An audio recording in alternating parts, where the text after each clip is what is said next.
Olá, começa agora o Questão de Ordem ao vivo e o tema de hoje, Fundo Especial de Assistência Financeira aos Partidos Políticos, o Fundo Partidário, e o Fundo Especial de Financiamento de Campanha, o Fundo Eleitoral.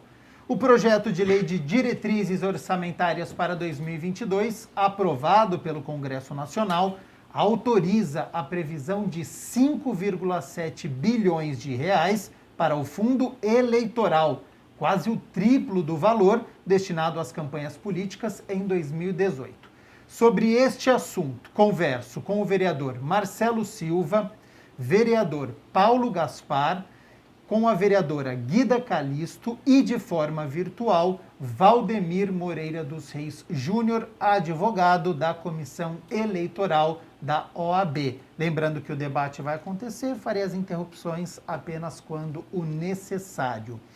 Reis Júnior, começo com o senhor, não é um assunto fácil, então vamos às diferenças entre fundo partidário, regulamentado em 1995, e o fundo eleitoral, criado em 2017, depois que fora proibida a doação de pessoa jurídica das empresas. Seja bem-vindo e boa tarde.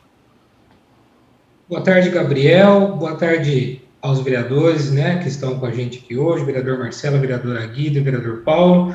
Eu agradeço muitíssimo novamente pela oportunidade e pelo convite. Vamos lá. O fundo partidário é um fundo, com recursos que são decorrentes aí de dotações orçamentárias da União, de multas, de doações, dentre outras. E esses recursos eles são encaminhados, destinados aos partidos políticos para que esses partidos possam fazer o custeio das suas despesas administrativas, contratação de funcionários, pagamento de aluguel, enfim, todo tipo de despesa dessa natureza. E esses valores são repassados aos partidos de acordo com a representatividade que eles possuem no Parlamento Federal. Como você bem disse, recentemente nós tivemos uma alteração na legislação eleitoral que proibiu a doação de pessoas jurídicas no âmbito das campanhas eleitorais. As campanhas eleitorais, a gente sabe, elas têm aí um valor, de certa forma, para algumas candidaturas bastante elevado, e entendeu-se então que precisaria ser criado aí um novo fundo, e esse novo fundo, que é o Fundo Especial de Financiamento de Campanha, popularmente chamado de Fundão, ele também é dotado de recursos da União, porém ele tem uma finalidade mais específica, diferente do fundo partidário.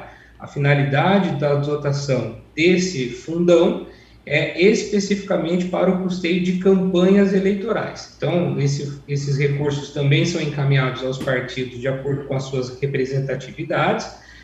Tem uma regra um pouquinho diferente do fundo partidário, mas a representatividade faz uma grande diferença nisso. E esses valores, então, são destinados a pagar campanha, cabo eleitoral, santinho, adesivo, aluguel de comitê, dentre outros. Então, basicamente, esses fundos têm em comum o fato de serem majoritariamente com dinheiro da União, do orçamento da União, porém com finalidades um pouquinho distintas, muito embora também recentemente tenha sido permitida a utilização do fundo partidário também no custeio de campanhas eleitorais. Mas é basicamente isso. Ótima explicação para a gente dar este primeiro passo, então, para quem está nos acompanhando poder entender do fundo partidário, que mantém aí os partidos políticos, e este fundo eleitoral para as campanhas que acontecem a cada 2 anos. Vereadora Guida Calisto, primeiro, qual a sua análise sobre o fundo partidário que é distribuído ao longo do ano, serve para a manutenção dos partidos políticos que receberam mais de 489 milhões de reais no primeiro semestre de 2021. Seja bem-vindo e boa tarde. Obrigada, Gabriel. Obrigada aqui aos meus colegas que estão aqui, vereadores, o Valdemir, que é da OAB, da comissão da OAB. Bom, agradecer o espaço mais uma vez. Foi muito bom essa primeira fala do Valdemir, porque ele contextualizou, ele diferenciou que é uma coisa da outra, tá? O que eu vou falar aqui é muito localizado no meu posicionamento político, não é majoritariamente o posicionamento político do meu partido, tá? Nessa diferenciação do fundo partidário e do fundo eleitoral. Veja, eu me posiciono contrário ao fundo partidário. Ao fundo partidário, eu, né, especificamente, o grupo político onde eu me localizo, onde eu milito, a gente tem um posicionamento contrário ao fundo partidário. A gente não tem a mesma opinião com relação ao fundo eleitoral. Com relação ao fundo eleitoral, a gente tem um posicionamento favorável. A gente entende que é importante, porque o fundo eleitoral, ele garante, porque como que a gente vê? Que a eleição, né, a disputa eleitoral, ela é um momento de muito importante dentro de uma democracia. E nada mais justo do que o Estado pagar os custos desse momento para que candidatos, né, os vários candidatos representando aí os vários segmentos, os vários âmbitos, eles possam ter condições mínimas, assim, iguais, né? Lógico que igual nunca vai se ter, mas que eles possam ter condições de disputa, né? Então, senão a gente vai ver, como historicamente aconteceu no Brasil, a maioria das representações está sempre localizada dentro de um segmento, dentro de um setor. Então, aquelas outras representações sempre tiveram muita dificuldade, porque nunca tinham ali condições, né, econômicas de poder disputar. É uma forma de tentar equilibrar na sua visão. Exatamente, de tentar garantir um mínimo aí de isonomia, coisa que a gente sabe que é difícil, mas tanto é que nas últimas eleições a gente viu aí uma ampliação da representação de mulher, um pouco mais, representação de negros e de outros segmentos também importantes, né, da sociedade. O fundo partidário, por que eu sou contrário? Porque eu acho o seguinte, acho que a gente não tem que ser financiado pelo Estado. Quem tem que financiar o partido, o seu grupo político, são os militantes que atuam naquele grupo político. Então, veja, a gente tem uma frase que simplifica bem, tipo o seguinte: quem paga a banda escolhe a música, né? Então, eu entendo que a gente tem que ter autonomia, independência, né? Então, por isso que os grupos, os partidos, eles deveriam cada vez mais se organizar para se autossustentar. Já o fundo eleitoral, não. Eu acho que o fundo eleitoral, o financiamento público de campanha, como a gente costuma dizer, eu acho que cumpre um papel importantíssimo para garantir aí um equilíbrio na disputa democrática. Curioso o seu posicionamento, você é favorável ao fundo eleitoral e o Partido dos Trabalhadores votou totalmente contrário no Congresso e no Senado. Já a gente vai abordar mais com a Guida Calisto. Vereador Marcelo Silva, nos primeiros 6 meses deste ano, os partidos devidamente registrados no Tribunal Superior Eleitoral e que alcançaram a cláusula de barreira receberam do fundo partidário, portanto, em conjunto, um total de 489 milhões de reais. Desta quantia, pouco mais de 444 milhões de reais correspondem à dotação orçamentária, que são cotas mensais, duodécimos de janeiro a junho de 2021. E pouco mais de 45 milhões de reais se referem a multas, penalidades pecuniárias determinadas pela Justiça Eleitoral. Como é que você enxerga este financiamento público? Seja bem-vindo e boa tarde. Obrigado, boa tarde. Prazer participar aqui do programa Questão em Ordem. Cumprimentar meu amigo Paulo, Guida, meu amigo Reis Júnior. Nos conhecemos já há um longo tempo. Bom, vamos lá, acho que a fala do Reis foi importante justamente para diferenciar, né? O fundo partidário já existe desde 1995, né? Então, se a gente quiser agora entrar numa discussão para você realmente alterar isso, acho que é uma discussão que a gente vai... os partidos eles vão ter que se readequar a esse movimento, né? Eu digo isso que hoje você tem que ter cada vez mais partidos mais estruturados, né? A cláusula de barreira justamente veio para barrar, né, alguns partidos. Eu falo que no Brasil não é possível que você tenha 35 ou 37 partidos, 37 ideologias políticas, né? Isso daí acaba sendo criado por alguns caciques justamente para tentar desviar, né, recursos aí desse fundo. Mas, por outro lado, se você pega partidos sérios, partidos estruturados, e aí eu falo com bastante tranquilidade do meu partido, do PSD, eu sei do trabalho sério, eu sei das contas mensais prestadas, eu acho que é algo que, se a gente tiver que discutir na linha da Guida, se tiver que mudar, se tiver que os filiados realmente terem a condição, né, de realmente bancar, seria o ideal. Mas eu acho que no sistema atual, no sistema que você já vem desde 1995, o partido sério, o partido que realmente que presta contas, que dá oportunidade, que tem estrutura, né, tanto de campanha para prefeito, para campanhas para vereadores, e que tenha também um foco, tenha um objetivo, né? Eu acho que é importante, eu acho que é válido. Agora, totalmente diferente do fundão, e aí é uma discussão que eu vou deixar mais para frente para a gente falar aqui. Daqui a pouco a gente aborda também o fundo eleitoral, já que o presidente Jair Bolsonaro precisa fazer esta sanção até o dia 23 de agosto. Vereador Paulo Gaspar, a distribuição dos recursos do fundo é feito pelo Tribunal Superior Eleitoral. 1% do total do fundo é dividido em partes iguais entre todas as legendas, com estatutos registrados no TSE, e os outros 99% são distribuídos entre os partidos de acordo com o número de votos recebidos nas eleições para a Câmara dos Deputados. Quero saber a sua opinião também sobre este modelo, sobre os valores. Seja bem-vindo e boa tarde.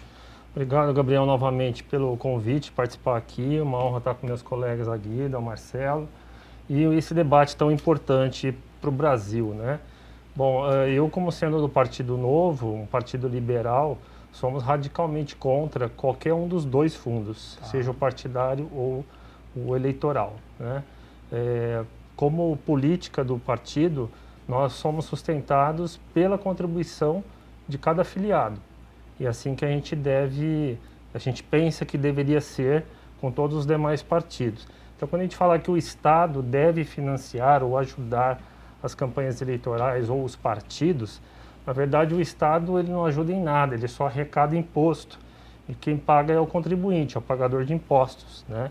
Então a gente não acha justo, da mesma forma, um cara que é filiado do Novo financiar indiretamente o PT ou o PMDB ou o MDB, ou vice-versa. Então é justo que você financie, ajude o partido que te representa. Isso é uma questão liberal, né, de liberdade de escolha. Então o Estado está te impondo uma contribuição obrigatória em algo que você não defende. Então nós somos radicalmente contra. Questão tanto do partidário quanto eleitoral, então, a gente defende que seja sempre pela iniciativa privada, jamais pelo Estado. Hoje você tem um barateamento de campanha que não justifica mais esse discurso, né? Você tem redes sociais, o maior exemplo aí foi o presidente que foi eleito, com pouquíssimo recurso. Então, se você quer ser uma figura pública, se você quer ser um vereador, um deputado que seja, você tem que contar com seus apoiadores. Se você não tiver um mínimo de condição de convencer as pessoas a te apoiar, para que você vai entrar na vida pública? Então essa é a forma que nós pensamos. Rei Júnior, os partidos são obrigados a utilizarem a verba do fundo eleitoral, e o que acontece se não utilizar? Não, Gabriel, os partidos eles recebem esses valores, uma vez recebido eles repassam esses valores aos seus candidatos. O terminado período eleitoral, havendo sobra desses recursos, eles são devolvidos para o Tesouro Nacional. Então, se não usar esses valores, eles retornam para os cofres da União. Agora, Guida, agora em julho, né, no último mês, o plenário do Senado aprovou o substitutivo à proposta de emenda da Constituição para estabelecer em 30% no mínimo o montante do fundo de financiamento de campanha e da parcela do fundo partidário destinada a campanhas eleitorais a ser aplicados em candidaturas femininas em eleições proporcionais e majoritárias. Acredita que tem que haver este incentivo? As mulheres precisam participar mais das eleições? Eu acredito que sim, né? Vejam, você até fez uma provocação na sua fala, você falou, o PT e tal. Ainda as mulheres, né, elas ainda, por conta da questão nossa cultural, né, a gente também tem uma frase, nós mulheres, a gente costuma falar muito, né? Para os homens o mundo, para as mulheres a casa, né? Para elas o lar, para os homens o mundo, né? Então a gente, por conta, inclusive, da questão cultural, das múltiplas, diversas tarefas que nós mulheres temos, A gente tem uma dificuldade também, por conta da questão do machismo também, a gente tem muita dificuldade ainda de termos as mulheres debatendo a política. Né? Então, assim, a mulher ela tem que estar, né, também contextualizada dentro do debate, né, da cultura, do debate político. Porque somos nós, as políticas públicas que têm que ser discutidas, que têm que ser construídas, que têm que ser combatidas, elas têm que ter a representação, a participação das mulheres. Até porque nós, em número, nós somos a maioria da sociedade, né? Então, o que está colocado aí não reflete o posicionamento, né, da maioria das mulheres. É óbvio, né, como eu sempre costumo dizer, que o meu posicionamento enquanto mulher é para defender também com recorte de classe, não é só pelo simples fato de ser mulher. Então, assim, eu tenho muita divergência com o posicionamento liberal, né? Então, uma feminista liberal, ela não me representa, não é pelo simples fato dela ser mulher. Mas, mesmo assim, a gente precisa garantir uma maior participação das mulheres na política. E a gente sabe que a gente não faz isso se a gente não ter condições de igualdade de disputar esse eleitorado, né? Então, ainda prevalece muito, né, no ideário da sociedade como um todo, que a mulher não tem que estar na política. Então, muitas mulheres podem até, sim, por conta, né, de ignorância, enfim, quando olha um homem, uma mulher debatendo política, muitas vezes ela não consegue se identificar. E a importância de ter esses recursos é para garantir, porque senão a gente vai continuar tendo esse perfil, né, do político homem, branco, hétero, sempre, e a gente quer combater isso, a gente quer garantir que as representações, principalmente as outras representações de mulheres, de negros, estejam ali garantidas também. Vereadores Marcelo Silva, Paulo Gaspar, quero ouvi-los também sobre 30% do fundo de financiamento de campanha, da parcela do fundo partidário para candidaturas femininas. Bom, não é isso que vai fazer com que, minha opinião, com que as mulheres participem. Eu acho que esse discurso de desigualdade, eu acho que isso acaba puxando mais. Eu falo assim, eu sou casado, a gente divide as mesmas funções, tanto domésticas quanto empresariais, sabe? Eu acho que você puxando cota, você puxando porcentagem, você acaba estimulando candidaturas laranjas, como a gente já viu. Eu acho que a mulher, naturalmente, tem que ter o pé de igualdade, não tem que ter menos nem mais, gente. Então, se a gente mais uma vez dá cota, se a gente mais uma vez dá porcentagem, a gente vai estar tratando desigualmente também as pessoas, sabe? A gente vive numa sociedade moderna. Eu acho que a representatividade de negro, branco, pardo, eu acho que isso tem que acabar. Acho que esse discurso, você só faz mais tipo de diferenciação, você só segrega mais. Então, a partir do momento que a gente conseguir discutir em alto nível, que as próprias mulheres se interessarem, como na Câmara reflete que a participação já aumentou bastante, graças a Deus, acho que cada vez mais a gente tem que estimular. Agora a gente tem que ver se realmente elas se interessam, se estão afim de encarar a vida pública, que não é fácil. Não é fácil. Fundo partidário totalmente contra, sabe? Você tem que dispor seu tempo. Né? Eu acho que a gente tem que trazer, a gente tem que ter uma forma que nem em casa. A gente discute política em alto nível, né? Com a minha filha, com o meu filho, com a minha esposa. É isso, a gente tem que fazer com que as pessoas se interessem mais pela política. Porque se as pessoas do bem se interessarem mais pela política, independente de qualquer cor, de qualquer tipo de segregação, a gente vai dar oportunidade para bons políticos estarem na política. Paulo Gaspar. Também compartilho desse pensamento em relação às cotas, não só na questão eleitoral, mas qualquer tipo de cota, seja em serviço público, em universidade, como é muito comum hoje esse discurso, e também na questão eleitoral, somos contra. Inclusive, para nós existe uma aberração na lei, onde, por exemplo, o Partido Novo, ele não usa o fundo partidário.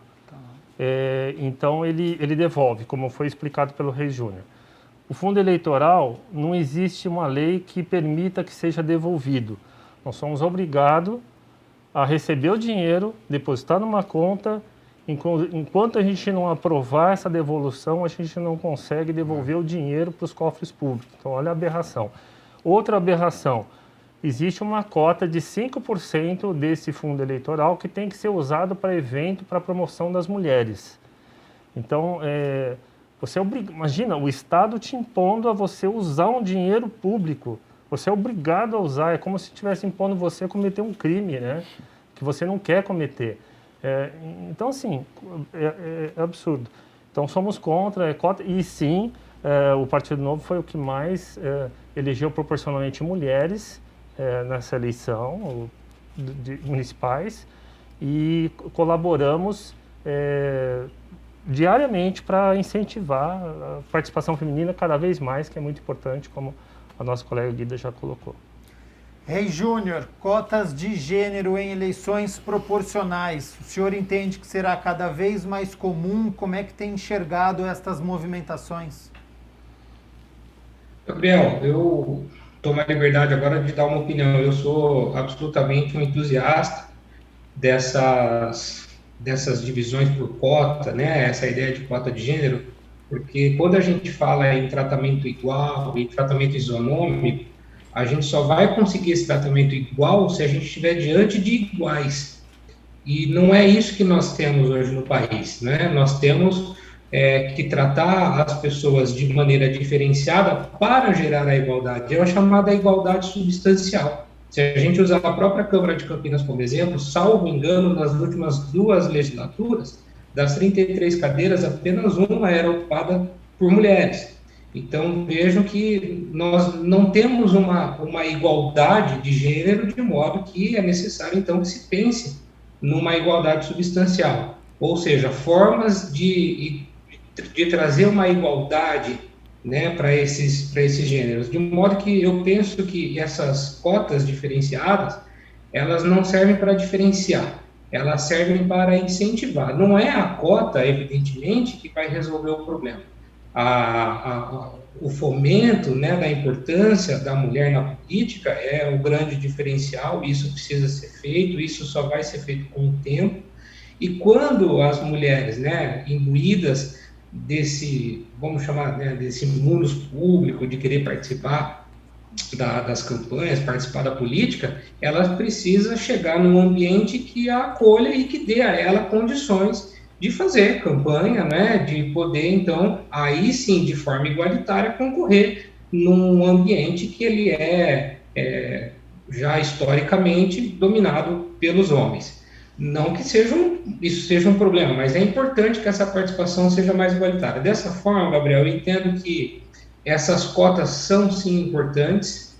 Eu entendo que essa diferenciação da destinação dos fundos, né, e aí deixando de lado se o fundo é bom, se o fundo é ruim, se deve existir ou se não deve existir, mas considerando que ele existe, eu penso que é importante, então, que se destine determinadas quantias, determinada parcela desse fundo para essas candidaturas femininas.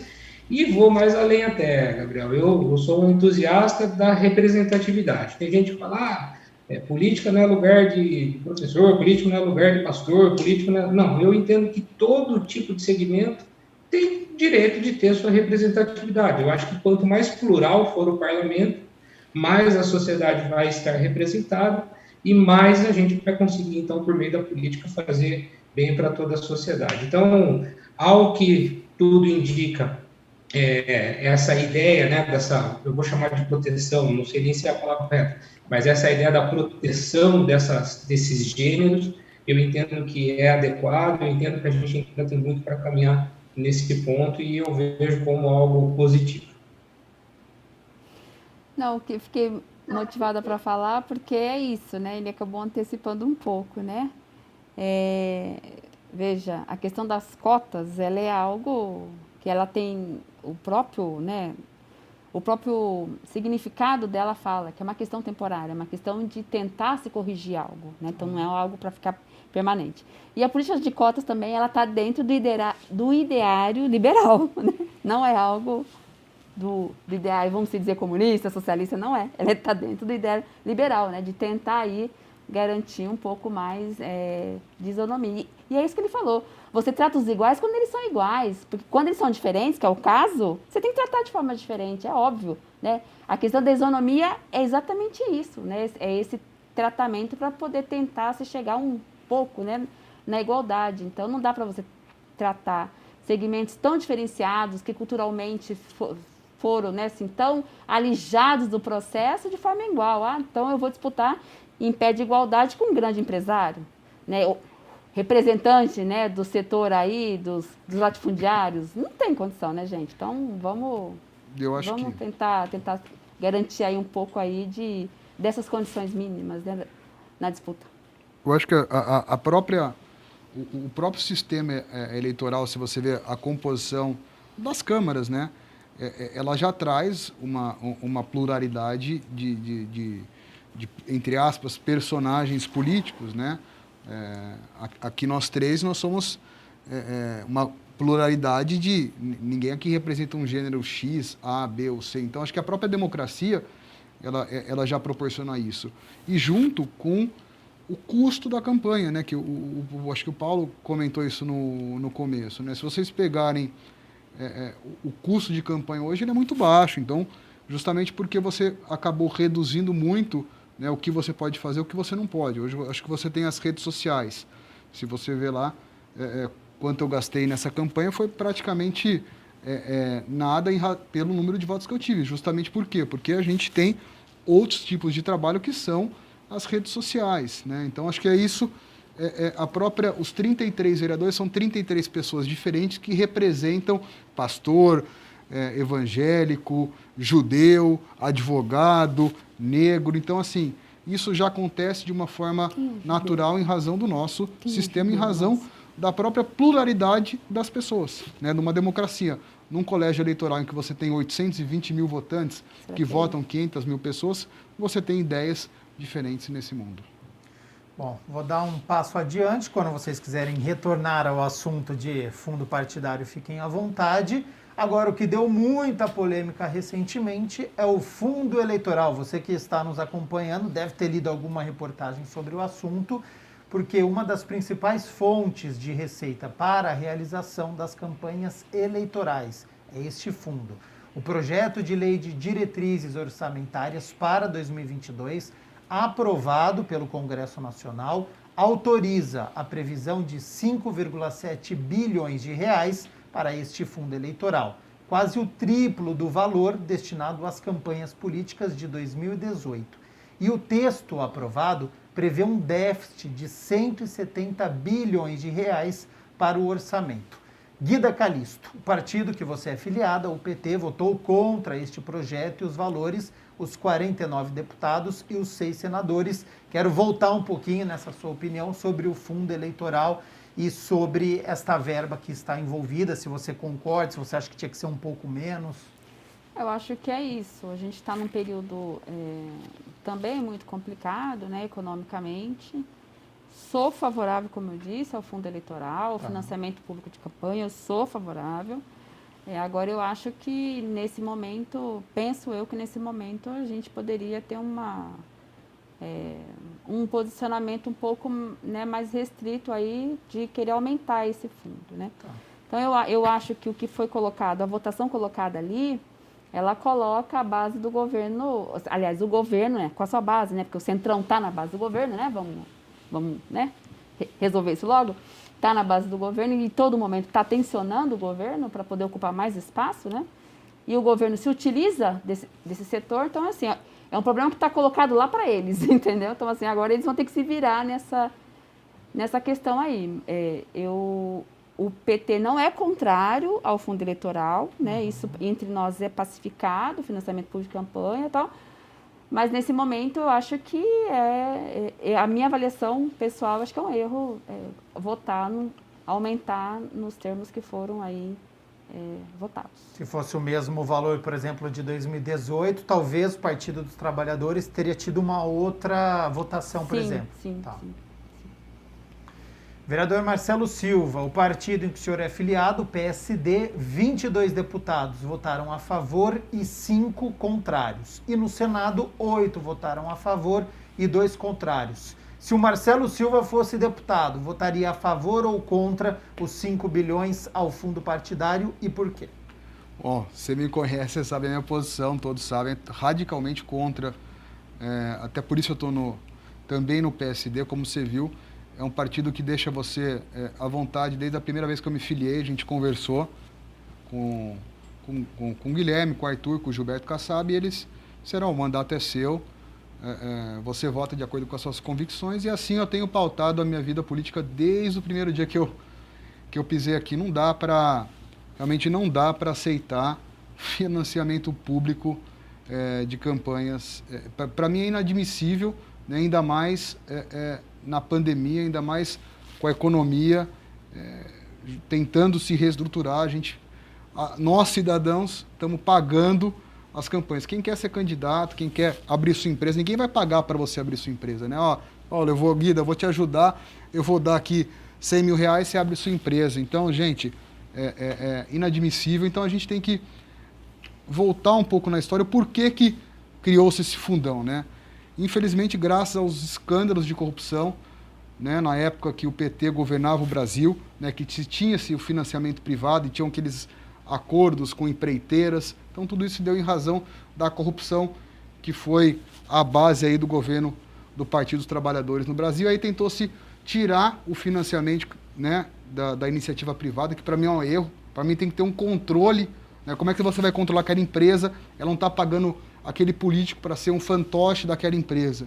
Então, a gente tem que atacar aonde a gente sabe que né? A gente sabe qual é o mecanismo que as empresas privadas se utilizam daqueles fantoches eleitorais para estarem lá, para arrumarem obras, para arrumar superfaturamento de obras, e a gente sabe o que aconteceu. Então, tudo isso se deu em razão dos escândalos de corrupção, e aí teve que ter uma ideia. Bom, então vamos pagar, né, nós brasileiros vamos pagar, dar dinheiro para candidaturas de políticos. Então, para mim, é uma aberração. Acho que tem que ter uma reforma para a gente novamente tentar voltar para a iniciativa privada, porque quando você quer, mais uma vez, eu vou ser advogado, vou abrir uma empresa, ninguém vai pagar para você fazer isso.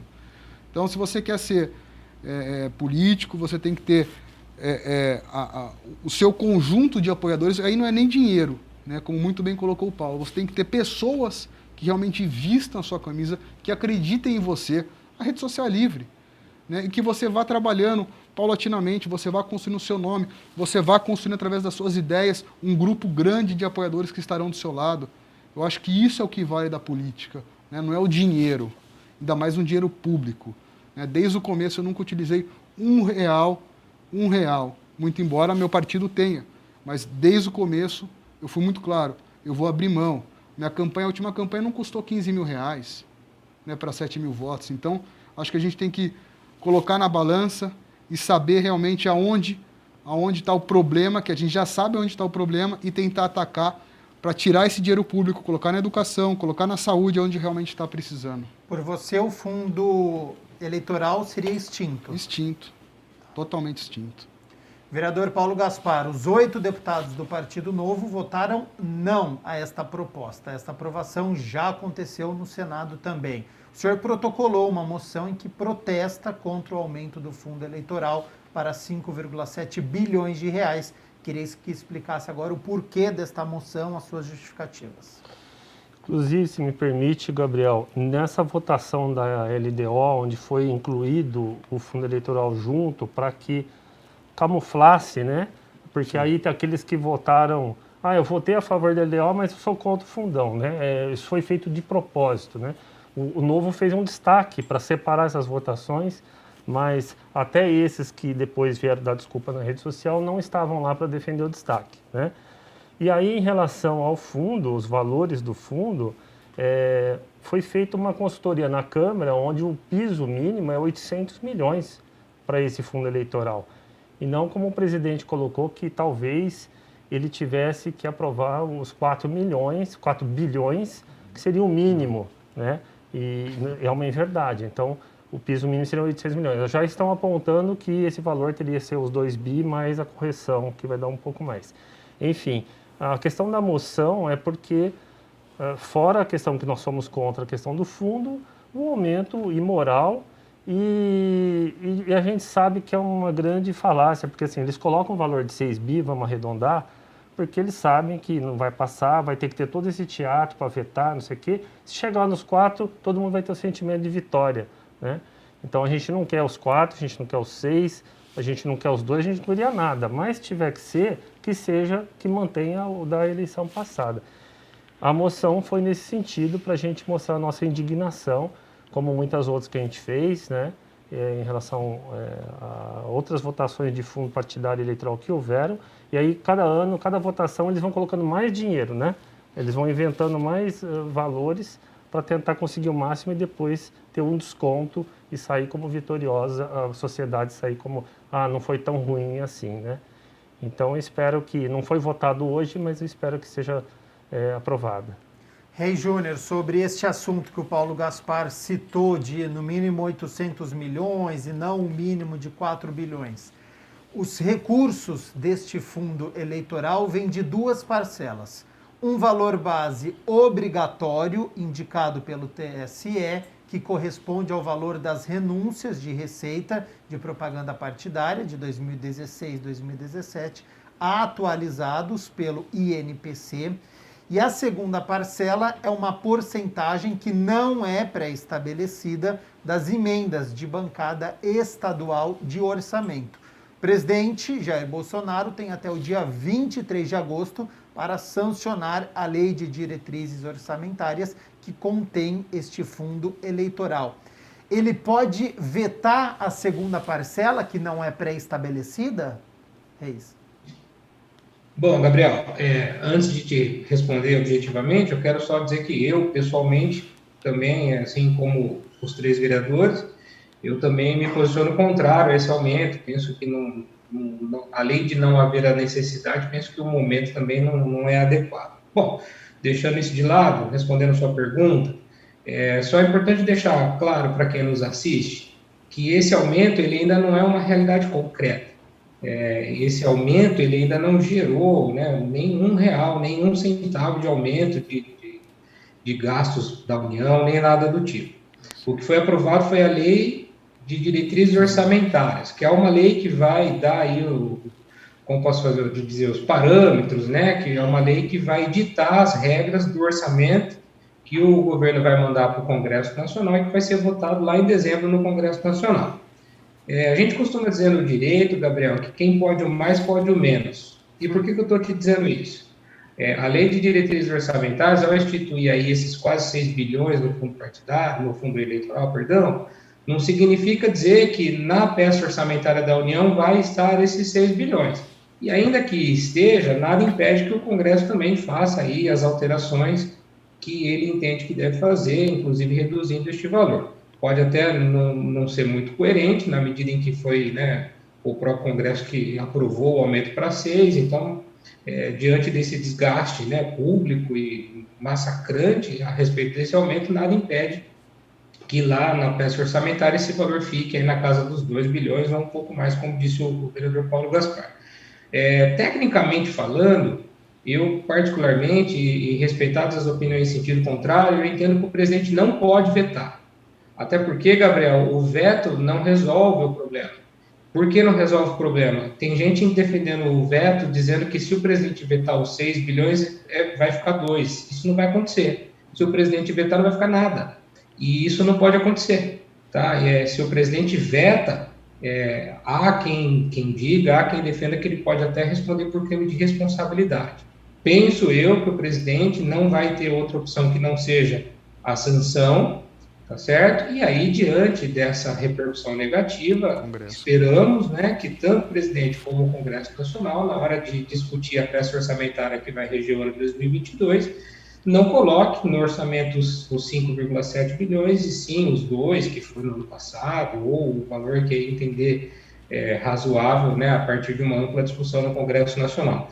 Então, só para deixar bastante claro, e, de novo, respeitar as opiniões em sentido contrário, esse aumento, além de não ter trazido concretamente nenhum resultado neste momento, esse aumento, essa aprovação não significa dizer que obrigatoriamente na peça orçamentária vai constar os 5,7 bilhões que foi aprovado na LDO. Ô, Reis Júnior, mas na sua visão, nem parcialmente o presidente pode vetar? Então, eu particularmente entendo que não. Eu entendo que ele não pode vetar a disposição da Lei de Diretrizes Orçamentárias, porque ele não tem a opção de falar, eu veto 5,7 para manter 2. Isso ele não pode fazer. Ou ele veta o que foi aprovado, ou ele sanciona o que foi aprovado. né, a prerrogativa da disposição do valor, da forma, o que for, é do Congresso Nacional. Então, chega para o presidente a seguinte disposição: o fundo eleitoral, o fundo especial de financiamento de campanha vai ter 5,7 bilhões. Ou ele sanciona isso ou ele veta isso. Ele não pode falar, não, eu sanciono desde que seja 2. Ele não pode fazer essa alteração legislativa. E aí existe uma discussão, não sei se realmente é o desfecho que vai acontecer, mas há quem defenda, né, com bastante ênfase, que o veto, na medida em que acontecendo isso que eu estou dizendo para vocês, que é ficar sem disposição nenhuma a respeito do fundão, pode gerar até aí a responsabilização do presidente por crime de responsabilidade. Então, particularmente, eu entendo que o presidente não tem a opção do veto nesse caso. Tá? Eu entendo que ele vai ter que sancionar, e aí, evidentemente, que se houver por parte do presidente algum tipo de preocupação a esse respeito, basta que ele não coloque na peça orçamentária de 2022 os 5,7 bilhões. Ô Rei Júnior, você encara este valor como despesa, esses 5,7 bilhões de reais? Gabriel, eu entendo que é um valor desarrazoado, né? Trabalho com eleições há bastante tempo, eu tenho plena consciência de que fazer campanha para grande parte aí dos candidatos realmente impõe um custo bastante grande, nem todo mundo consegue fazer campanha com valores módicos, né, com valores baixos. Penso também que aqueles que já não são, eu gosto de dizer que alguns candidatos têm aí uma certa vantagem porque já são da política, já são conhecidos, né, outros, as celebridades, né, também já gozam aí de um facilitador, mas grande parte das pessoas que buscam voz na política saem do nada, né? E aí essas pessoas elas precisam se mostrar para o eleitor. E se mostrar para o eleitor custa dinheiro. Na medida em que essas pessoas não possuem recursos próprios para isso e que as pessoas jurídicas estão proibidas de colaborar nesse sentido, eu entendo que o fundo ele é necessário, mas não, aí é uma opinião, tá? Não estou dizendo tecnicamente, sim, mas na minha opinião essa cifra de 5,7 bilhões é algo que não tem nenhum parâmetro de razoabilidade, né? Sobretudo no momento em que vivemos, pandemia, a saúde precisando de investimento, a educação de igual forma, de modo que eu particularmente entendo que isso pode ser caracterizado como uma despesa e uma despesa exagerada. Guida, conforme nota da consultoria do Senado, o fundo eleitoral vai tirar um total de 4,93 bilhões de reais de obras e serviços de interesse dos parlamentares em 2022, se o dispositivo for sancionado. O valor terá de ser retirado da verba reservada às emendas de bancada. É uma decisão importante no momento que nós estamos vivendo, de pandemia, de retomada econômica. Antes de entrar nessa questão, retomar um pouquinho o que o meu colega aqui, o Marcelo Silva, falou. Quer dizer, ele, na fala dele, você vê, né? Ele fala assim, não tem cabimento, se eu for montar uma empresa, né? Assim, ele compara, olha só, né? Assim, o que está na fala dele. Ele compara a vida pública de uma pessoa pública, de um vereador, como a atuação de um empresário, né? Então, a atuação de um empresário, montar uma empresa é uma questão, eu entendo que é uma questão privada sua, né? Da sua atividade econômica, ao contrário de como eu vejo a participação de um político, né? De uma pessoa que ocupa um cargo de representação. Eu não estou aqui para seguir carreira, não sou carreirista, a gente não tem que ser aqui para questões individuais. Então, você está representando um projeto. Então, isso, eu acho que a comparação, com todo respeito, vereador, eu acho que não tem nada a ver, né, uma coisa com a outra. A outra coisa que ele coloca eu sou a favor do financiamento privado. Vou dar um exemplo. Assim, a gente, quando fala, muitas vezes, né, é muito bacana, né?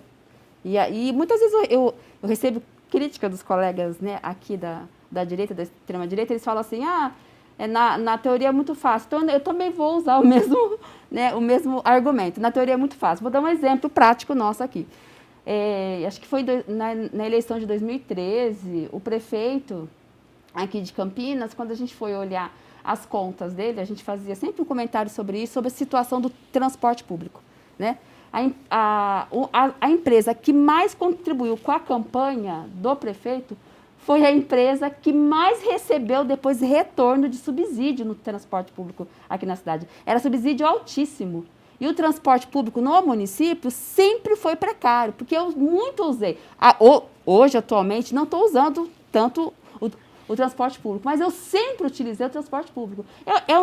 Era um transporte público precário, e ainda é, a gente sabe disso, né? Porque a gente conversa com as pessoas, conversa com quem utiliza, tem familiares que utilizam. Então, assim, é um transporte público caro, precário. E os caras, né, as empresas, né, do transporte aqui na cidade recebiam volumosos dinheiro. Vem falar para mim que isso não tem relação direta com os seus apoiadores? Você acha que um dono de uma empresa vai apoiar uma vereadora, uma mulher ou um vereador que cobra serviço público de transporte de qualidade, né, um valor razoável que a população consiga pagar, condições? Não vai, né, gente? Então, assim, eu acho que essa questão de falar que a empresa... gente, eles vão continuar... O poder econômico vai continuar dando as cartas, o poder econômico vai continuar ali mantendo o seu espaço grande de representação. Então, por isso que a gente é totalmente contra. E a questão do financiamento público, Marcelo, na boa, isso eu já vim discutindo há muitos anos, se discute isso. Então, assim, né? Colocar que foi por conta do governo do PT, Mas claro que sabe? foi, claro que foi. Então, veja lá. É só você lembrar na história. E lembrar em 2013, o candidato Jonas é do PSB, então de esquerda também. Não é de esquerda, Marcelo, me poupe, Marcelo. PSB, Falar que o Jonas é de esquerda é uma aberração, Marcelo. Partido menos. Socialista Brasileiro? Menos, Marcelo, PSB não, não é? menos. Se o PSB não é, você, qual partido que é Você iniciou falando que a gente esquerda? tem um monte de legenda de aluguel aqui em Campinas. O Jonas, o PSD, enfim, em sua raiz, é um partido de esquerda. Não, tá. Sobre o fundo eleitoral, um grupo de parlamentares acionou o Supremo Tribunal Federal para anular a votação da LDO e proibir o aumento do fundo eleitoral. Esta é uma outra polêmica. Como que vocês enxergam a presença do STF nesta questão? Primeiro, Paulo Gaspar. Bom, eu sempre, apesar de moralmente... Eu acreditar que existem razões para isso, porque a gente sabe da má-fé do presidente que conduziu a sessão, a gente sabe que tudo aquilo ali é um circo montado, mas eu também sou contrário à judicialização de um poder interferindo no outro. Então, tem que ser respeitado o poder legislativo, a decisão, e aí cabe aos eleitores reconhecerem quem são as figuras que votaram errado, e a conduta desse presidente, e não eleger mais esse tipo de gente, né? Assim funciona a democracia. A Rosa Weber já fez alguns questionamentos. Judicializar a LDO, Marcelo Silva, como é que você entende? Não dá para a gente, mais uma vez, ter interferência dos poderes, judicializar todo tipo de questão, né? Não ter o respeito pela independência, pela harmonia entre os poderes, colocar o STF como o guardião de tudo, de todos. Eu acho que tem que ser respeitada. A decisão do plenário é decisão soberana, como são as decisões do STF, como são os decretos advindos do Poder Executivo. Mais uma vez, você judicializar esse tipo de questão, inverter, né, entre aspas, as funções, dar, mais uma vez, poder aos que estão lá, que já se acham, com todo respeito, acima da lei, acima de tudo, e... o que eu falo é o seguinte, né? As pessoas que, entre aspas, não disputam a eleição não sabem quão difícil é. Então, qualquer casa ela tem que ser respeitada, qualquer decisão ela tem que ser respeitada, ela é soberana. Você judicializar a questão, você vai estar transferindo o poder de decisão da Câmara para o Judiciário, que não tem esse condão, não tem esse papel. Guida, quero ouvi-la também. Eu entendo, Gabriel, que é o seguinte, eu acho que... Eu não tenho nenhum apreço pelo STF, para te falar a verdade. Eu acho que o STF, em momentos importantíssimos, ele se acovardou. Em momento importantíssimo, ele não se posicionou. Em momento importantíssimo, ele não resguardou sequer o que diz a Constituição Federal. Agora, na disputa de projeto, vale a pena você utilizar de todos os instrumentos que você tem. Porque todos os setores da sociedade faz isso, né? A direita, quando quer, por exemplo, ela rasga a Constituição na hora que ela quer e reverte tudo, né? Enfim, então eu acho que nessa disputa, eu acho que sim. É óbvio que a gente, lógico que a gente que está ali no espaço, a gente vai sempre querer valorizar as nossas decisões, mas faz parte aí da democracia, de utilizar os espaços. Mas eu não tenho nenhuma esperança, vamos dizer, nenhuma ilusão com o STF, até porque ele também é um controle, ele é um órgão de controle político. Quem fez minimamente, estudou minimamente direito constitucional, sabe qual é, né, o posicionamento histórico do STF. Reis Júnior, grupo de parlamentares indo ao STF. Cabe essa judicialização? O que o STF pode fazer em relação à LDO? Gabriel, eu penso que essa judicialização é indevida. Eu vi que parlamentares aí ingressaram com mandado de segurança. O mandado de segurança serve para solucionar uma violação a um direito líquido e certo. Não vejo aí violação de direito líquido e certo a ponto de se impetrar um mandado de segurança. Né? De todo modo, o vereador Marcelo disse bem, isso daí é uma questão do legislativo, cabe ao legislativo tomar esse tipo de decisão, certo ou errado, a decisão é do legislativo. Não se pode querer transferir isso para o STF, de modo que seria a mesma coisa que apequenar o tamanho do Congresso Nacional, não é? Cabe sim ao STF verificar violações ao trâmite legislativo. Se isso aconteceu, nós temos aí uma violação formal, né, do procedimento, e aí o STF tem aí todo o poder, toda a prerrogativa de se manifestar, que não é o caso. O trâmite todo foi seguido, a meu ver, não há nenhum tipo de vício de formalidade, não há nenhum tipo de vício de iniciativa, de modo que, certo ou errado, a decisão é do plenário e a decisão foi tomada. E digo mais, penso eu, não sei qual vai ser o desfecho disso, penso eu que o STF não pode anular isso por conta da resposta que eu te pedi anteriormente. Não se pode simplesmente dizer, olha, não tem mais essa disposição na LDO, só essa disposiçãozinha aqui não tem. Isso o STF não pode fazer. Da mesma forma que o STF não pode diminuir esse valor, né? Esse valor ele tem que ser estabelecido, repito, pela Câmara dos Deputados, como foi feito. Então, eu penso que a judicialização ela é indevida. Com todo o respeito do mundo, eu entendo que essa judicialização, de certa forma, é até para fazer política, para fazer aí algum tipo, né, de criar algum tipo de narrativa, de discurso perante o eleitor que se revoltou com essa aprovação.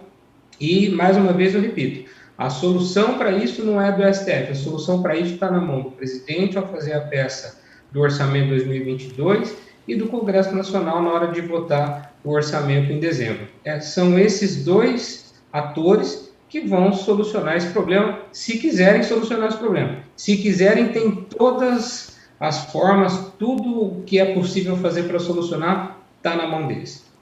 Para nós encerrarmos o Questão de Ordem e quem está nos acompanhando também, de uma certa forma, participar deste debate sobre o fundo eleitoral. Com o fim das doações de pessoas jurídicas de empresas, o Congresso adotou este fundo eleitoral em 2018. Qual que é o melhor modelo para vocês? Entendem que precisa pensar em uma maneira de conseguir esta doação só de pessoas físicas? Tem que diminuir a contribuição de dinheiro público para a campanha? O fundo eleitoral é um bom modelo? Tem que ter valores mais adequados com a situação do país? Marcelo Silva, começo com você. Bom, como eu já disse, acho que o fundo tem que ser extinto, a gente tem que arrumar um outro modelo, acho que talvez um modelo híbrido que você possa ter um controle da doação da pessoa jurídica também como da pessoa física, hoje você tem uma porcentagem, se eu não me engano, o Reis é 10%, acho que do valor declarado do seu IR, você pode ter alguma cláusula que... 10%, né, Reis? É isso. Que impede que a empresa que doou participe no mandato de qualquer tipo de licitação. Então, são mecanismos que você tem à disposição, que você pode utilizar para que justamente a gente não financie campanhas de políticos, né? Não sejamos obrigados, através dos impostos, a financiar a campanha de políticos. Paulo Gaspar, o modelo ideal aí de fundo eleitoral, extinto ou não, e de fundo partidário? O modelo ideal para mim é sempre privado, 100% privado. E, como disse o Reis Neto, a política é feita de representatividade. Então, é muito melhor você saber qual indústria, qual empresa está apoiando qual candidato, que Fica claro esse vínculo e os interesses que existem do que você fazer uma coisa camuflada, onde o Congresso vai lá e de uma forma autoritária impõe um fundo bilionário e todos os contribuintes campineiros, acaba caindo nos mais pobres, tendo que pagar essa conta. Então, acho que é melhor que as coisas sejam de forma transparente e que a gente saiba quem está apoiando quem. Vereadora Guida Calixto, modelo ideal da maneira como está com o fundo partidário eleitoral, precisa de adaptações? Bom, eu acho que na minha fala deixei bastante evidente meu posicionamento político. Eu acho que o financiamento público de campanha ele é a melhor opção nesse momento, inclusive. Né? Veja, o vereador Marcelo falou 10%. Você vai... Como é que você vai quantificar isso? 10% de uma grande empresa, né? 10% de uma pequena empresa. Não, do imposto. Enfim. Declaração de R. Não, eu acho que o vereador, desculpa. Eu acho que eu não fui clara na minha fala. Acho que eu tive a falha de falar com você. Veja, estou falando assim, de comparações de rendas das empresas. Né? Como é que eu vou competir com uma grande empresa? Né? Então, enfim, eu acho que isso não é democrático. Volto a dizer que o financiamento público, ele tenta garantir essas condições, esse mínimo isonômico, né, que a gente entende que deve ser o ideal. Numa sociedade democrática, quem faz a pauta pela democracia, né, quem tem que pagar a sua eleição tem que ser o povo, para que o povo tenha condições de igualdade, de conhecer todos os candidatos ali colocados. Então, eu entendo que o financiamento público é o melhor. Entendo também, assim, acho importante essa questão também do pagamento individual, né, do eleitor físico, né, da pessoa física também fazer, né, porque isso também é importante para que as pessoas também se insiram nesse debate eleitoral, participem, né, privilegiem esse momento importante da democracia. Então, eu entendo dessa forma. Vejo, como eu disse também, sou contrário ao fundo partidário. O fundo partidário, de fato, eu não tenho acordo. Eu acho que quem tem que organizar, quem tem que pagar, né, como a gente costuma falar, bancar o seu partido, é a sua militância, é quem está ali discutindo, construindo aquele projeto. Então, eu sou contrário, eu, Guida, pessoalmente, ao fundo partidário, mas sou favorável ao fundo eleitoral, ao financiamento público de campanha. Reis Júnior, os dois modelos que nós temos hoje, fundo eleitoral e fundo partidário, estão funcionando? Dá para fazer essa análise que tem dado certo? Precisa de ajustes? Gabriel,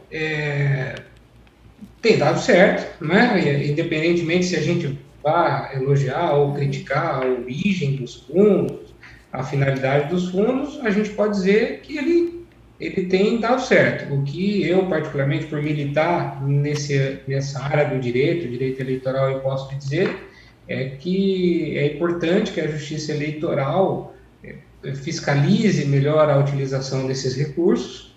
No âmbito das campanhas eleitorais, isso é feito com bastante afinco pela Justiça Eleitoral. Existe também uma prestação de contas anual dos partidos, que é onde eles prestam contas do uso do fundo partidário. Eu penso que é importante que a Justiça Eleitoral continue essa fiscalização, para que aí sim a gente possa ter a boa utilização, a correta e adequada utilização desse dinheiro público no custeio dos partidos, no que diz respeito ao fundo partidário, e do custeio de campanhas eleitorais no que diz respeito ao Fundo Especial de Financiamento de Campanha. Eu, particularmente, se sempre permite dizer, eu também sou aí um entusiasta da ideia de um híbrido, né, entre o fundo de financiamento de campanha a partir do fundo e a partir da doação de pessoas, sejam elas jurídicas ou físicas. Como o vereador Marcelo disse, pessoas físicas podem doar até 10% do rendimento bruto do ano passado e as pessoas jurídicas podiam doar 2%. Penso eu que existe promiscuidade entre a doação da pessoa jurídica e partidos políticos e candidatos. A União, os estados, os municípios têm instrumentos para isso, né? Existe o Ministério Público, existe Justiça Eleitoral, existe Polícia Federal, enfim, existem formas de de investigar e coibir mau uso de dinheiro público. Então, eu penso que fazer essa correlação quase que absoluta de que pessoa jurídica e política é corrupção não é algo muito correto, a meu ver, né, respeitar as opiniões contrárias. Então, eu particularmente entendo que se a gente tivesse um mecanismo de que se utiliza menos dinheiro público e se deixa isso aí a partir da vontade das pessoas jurídicas e físicas, eu acho que a gente teria um sistema melhor. De todo modo, eu compreendo as razões de ser e penso que essa é a nossa realidade e temos que cumprir com ela. E uma vez fiscalizado, uma vez controlado, penso que é possível conviver com isso tranquilamente. Valdemir Moreira dos Reis Júnior, advogado da Comissão Eleitoral da OAB, muito obrigado pela disponibilidade do seu tempo aqui com o programa Questão de Ordem, todas as informações que você passou aqui para a gente, de fundo eleitoral, de fundo partidário. Já fica o convite aqui para uma próxima oportunidade para a gente poder voltar a conversar e fica aberto aí para suas considerações finais. Gabriel, eu agradeço muitíssimo a você, a TV Câmara, pelo convite. Já desde já, assim como você já me convidou, já estou aceitando também o convite para a próxima participação. Contem comigo sempre. A vereadora Guida, foi um prazer participar com a senhora. A gente ainda não se conhece pessoalmente, mas eu agradeço muitíssimo pela oportunidade. De igual forma o vereador Paulo e o vereador Marcelo, a gente já se conhece há bastante tempo, é sempre uma alegria poder bater papo, né, vamos dizer assim, né, de uma forma mais informal, conversar com vocês, enfim, é uma grande alegria, estou sempre à disposição. Muito obrigado. Vereadora Guida Calisto, muito obrigado também pela disponibilidade do seu tempo, espero que você tenha gostado das perguntas, às vezes com cutucadas ou não, mas faz parte aqui do Questão de Ordem para a gente poder tirar e para quem está nos assistindo também poder entender mais sobre um tema que não é fácil, de fundo partidário e de fundo eleitoral. Já fica o convite aqui para uma próxima oportunidade para a gente também poder voltar a conversar e as suas considerações finais. Gabriel, sempre um prazer falar contigo. Você sabe que eu gosto de você como repórter. Acho você um cara competente, qualificadíssimo na sua profissão. Agradeço muito o espaço da TV Câmara, de todos aqui que colaboraram, né, para a realização desse debate. Agradeço também ao Reis Júnior, também não te conhecia, Reis. A gente vai ter eleição da OAB há pouco tempo aí, né, Reis? Quem sabe a gente se vê por aí, a gente se tromba. Quem gosta de eleição é assim, Reis. Não pode ver uma eleição que já quer estar dentro. E Novembro. Novembro, isso. A gente já está conversando. E agradeço os meus companheiros aqui, vereadores, né? Eles não gostam muito que eu falo companheiro, mas eu vou falar. Agradeço aqui ao Paulo Gaspar, que tem sido também, muitas vezes a gente, né, acirra no debate, mas a gente tem tocado comissões juntos e tem sido muito importante o apoio do mandato do vereador Paulo Gaspar.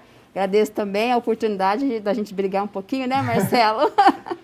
Mas faz parte. E é isso, sempre estarei à disposição, conte com a gente. Muito bom. Obrigada. Nós que agradecemos, respeitando aquelas ordens das perguntas do início. Então, o vereador Marcelo Silva, agradeço também a disponibilidade do seu tempo aqui com Questão de Ordem. Já fica o convite para uma próxima oportunidade para a gente voltar a conversar e as suas considerações finais. Obrigado, Gabriel. Sempre um prazer participar aqui do programa. Um abração para o meu amigo Reis Júnior, faz tempo que a gente não se vê, mesmo agora virtualmente, participando de um debate. Eu acho que é isso, né, Guida? É bonito de ver a democracia e a pluralidade de ideias e de pensamentos. Eu acho que o modelo, o Estado democrático de direito se constrói assim, né, debatendo, cada um tendo o seu posicionamento, sua opinião e, acima de tudo, tendo respeito, né? Tendo respeito entre os parlamentares e entre as pessoas que pensam de modo diferente, elas têm que ser respeitadas. Isso é lindo e por isso que eu gosto tanto da vida pública. Obrigado, Paulo, obrigado, Guida, sempre um prazer estar aqui com vocês. E vereador Paulo Gaspar, agradeço também a disponibilidade do seu tempo aqui com Questão de Ordem. Já fica o convite para uma próxima oportunidade para a gente poder voltar a conversar sobre esse e outros assuntos e as suas considerações finais. A honra é minha, Gabriel, e estar aqui entre 3 advogados e eu aqui aprendendo com eles, né? Um pouco do juridiquês. Parabéns aí, pessoal, a equipe da TV Câmara. Obrigado a todos que nos assistiram. E espero que esse fundão, esse aumento não aconteça, né? Que fique ali, por pior que seja, nos índices atuais, um pouquinho mais pela inflação, talvez. E o povo merece mais respeito com o dinheiro que ele suadamente paga os seus impostos diariamente, né? Obrigado pela oportunidade. Nós aqui agradecemos e agradeço você que está nos acompanhando pela sua companhia, pela sua audiência. Espero que a gente tenha contribuído com esse debate sobre fundo partidário, sobre fundo eleitoral, com as opiniões diversas aqui no Questão de Ordem, que volta na próxima quarta-feira, às 3 horas da tarde. Até lá. Tchau, tchau.